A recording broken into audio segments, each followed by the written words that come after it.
I made a house call up here, off up in the country somewhere here. And there was this old gentleman who was quite ill and had fever and cough, and obviously he had pneumonia. And he was a squire up there. And so I went in and saw him, just his chest, and I said, well, he's got pneumonia and he's very sick. I felt his head and he was real hot. And I said, well, what I'll do is I'll give him a shot of penicillin, and I'll come back tomorrow sometime when I have time and give him another shot. So I started to feel my syringe, and I thought, well, let me take his temperature. So I stuck the thermometer in his mouth. About the time I would have been giving him the shot, and he fell over dead.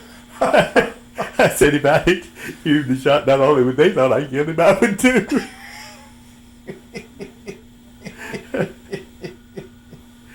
Oh, well, such is life. That shows you the circumstances alter cases, I guess. Why don't you back up and tell us that bee story again? Oh, well, it had this guy, I don't remember how, he came up the back in his truck, and he fell over on the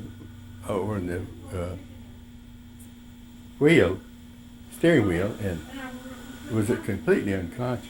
And he'd been stung with this bee, and I pulled him out on there on the ground, just pulled him out like you would a sack of feed, and gave him some adrenaline. And of course, he recovered, but of course that's a very, very severe thing to happen to him. And I don't know why I knew that he had the bee sting. Somebody must have called or something, because I must have had the stuff ready. But he drove himself up. Yeah. But he was still in a systemic sort of crisis, right? Then of course, I delivered a lot of babies out in a car, and one night I was up delivering another baby, in fact, and somebody drove up to their parking lot up here. They came in, and Madeline was here with my cousin, Sidney Davis, who lived in Clinton. Of course, he's dead now. And she delivered the baby right in the car, so they got the baby out, brought it in, cleaned it up, set in front of the oven, get it warm, and then she went home, and then I subsequently went to her house and saw her. But those are just things that happen. Did you have a doctor in the family before you decided to enter medicine? My grandfather was a doctor, and he had two brothers who were doctors. One of them delivered Carson Brewer, and that's where he got his name Carson from my grandfather's brother, who practiced up at Sneed. What was his full name? Carson Stone. I don't know what his middle name is. I've got it here, but it's Carson Stone.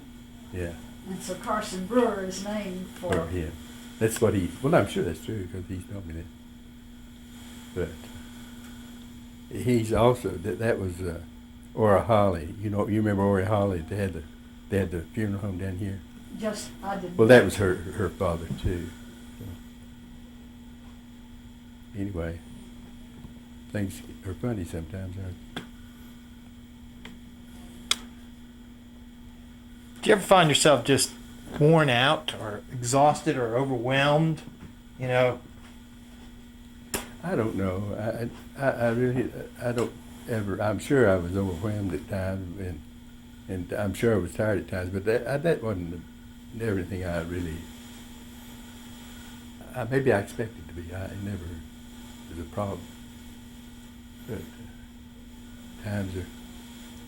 I'm sure we all at times are overwhelmed.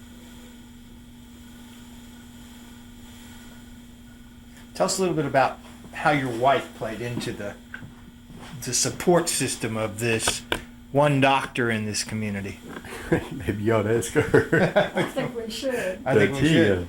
She's always very efficient. She handled 6 kids and got them off to school if I wasn't. We got them off if I was here. And of course, and we always tried to have breakfast. With the whole family would have breakfast together anyway, and of course, a lot of times we'd have supper at times, but we always had breakfast because she thought that was important that we do that. And we always had supper at a certain time, unless I was doing something I couldn't get away. But she took part in. She was in some of these little theater things, and she was with Charlotte Jennings and a bunch of ladies who taught Red Cross swimming, which was before Red Cross swimming, really. Wasn't really a big program then. Now that must have been before the state park swimming pool. So where did they do it? Well, there was a lady, and a man named Levitt who worked for the Red Cross, and they lived here in town, so they kind of organized. But this, I don't know whether, I'm sure they had swimming classes before then, because Cliff Stevens used to teach swimming over at this side, east side of the park. They had a crib down there below the Back of the tea room. tea room, right. I guess you remember that. But anyway, then they used to have swimming at Big Ridge Park. They had a swimming program up there, and then they had these are different years, of course, and then they had one year they had them in Clinton Lions Pool, and that I recall, and also I think one year they had it up at the Norris Motel. They used to have a pool up there. So that, that's back to how Norris was a little different, I guess. Except this involved everybody. It involved people in Andersonville and Clinton and Alpin. Let me ask a question. The transportation today is completely different than it was in 1950. Tell me about the impact of the interstate in respect to how the community worked. Well, let me tell you, the worst thing that happened, probably, of course, is that used to you could get a bus to Knoxville and go in the morning, and he would come back about 10 o'clock, and then he would go back, and he'd come back about 5 or 6 o'clock, go up to the dam and turn around. And of course, that's long since gone. It's too bad we can't have something like that. Mm-hmm. But of course, the interstate is beyond belief. Who would ever thought we'd have a 5-lane highway up to Norris from the interstate? And level of traffic, if you ever counted the number of transport trucks on the road between here and Knoxville, you'd be getting into the hundreds. But I remember when they were building the interstate, and they had part of the traffic would go down 25W, and the rest would go down the freeway, and you couldn't get on across the freeway half the time. It was so crowded.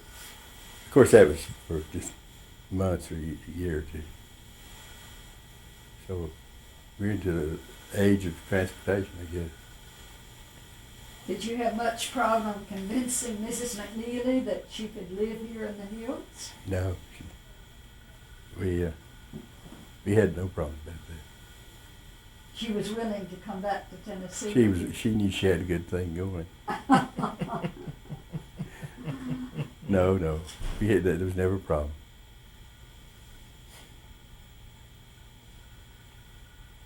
Is that bad? Got it? Yeah. Is there any?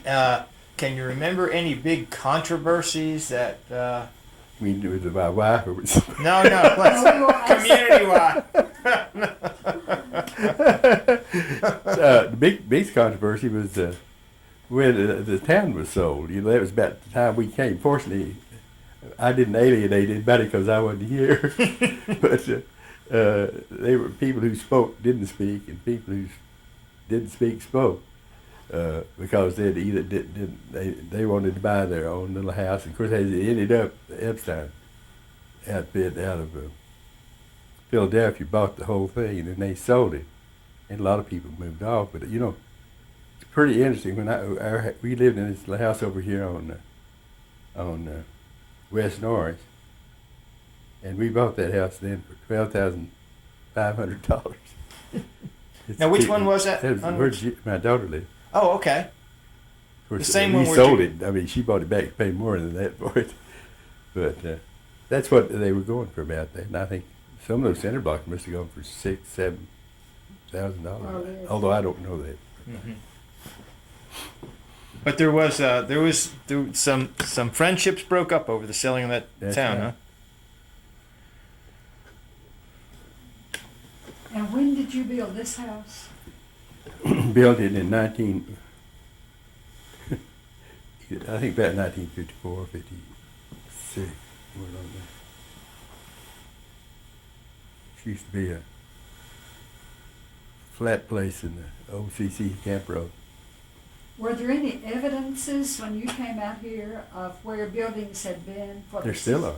C camp? We've got a concrete place down here that I think used to be part of the garage down here in our front yard. And then there's some big blocks up here, which I never could figure out. They look like sarcophagus or something. And then up this way, there's a lot of rock areas that are obviously remains of building. Foundations, maybe?